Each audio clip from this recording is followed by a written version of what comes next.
வணக்கம் மக்களே, நான் பார்க்க போகிற வசனம் நான் 1 கொரிந்தியர் 13ஆம் அதிகாரம் 3ஆம் வசனம். எனக்கு உண்டான யாவற்றையும் நான் அன்னதானம் பண்ணினாலும் என் சரீரத்தை சுட்டரிக்கப்படுவதற்கு கொடுத்தாலும் அன்பு எனக்கிராவிட்டால் எனக்கு பிரயோஜனம் ஒன்றும் இல்லை.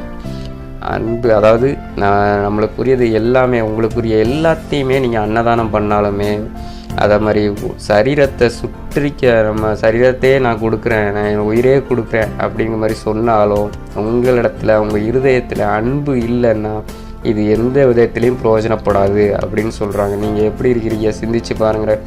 நீங்கள் அன்னதானம் பண்ணுறீங்களா, நீங்கள் எல்லாருக்கும் தான தர்மம் பண்ணுறீங்களா, பண்ணினாலும் உங்கள் இருதயத்தில் முழுமையான அன்பு, உண்மையான அன்பு இல்லைன்னா இவ்வளோ தானம் பண்ணி, இவ்வளோ அன்னதானம் பண்ணி உங்கள் உடலையே சுத்தரிக்கிறதுக்கு ஒப்பு கொடுத்தாலுமே அதில் எந்த வித பிரயோஜனமும் கிடையாது.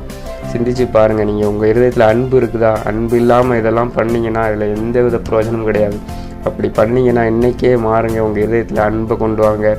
அன்பாக இருக்கிறது அப்படின்னா, கடவுள்கிட்ட நீங்கள் அன்பாக இருந்தீங்கன்னா, அவருக்கு கீழ்ப்படிஞ்சு நடந்தீங்கன்னா, அவருடைய கற்பனைகளையும் கட்டளைகளையும் கீழ்ப்படிஞ்சு நடந்தீங்கனாலே நீங்கள் மற்றவங்க மேலேயும் கடவுள் மேலேயும் நீங்கள் அன்பு செலுத்துவீங்க. அதான் அந்த வசனம் சொல்லுது.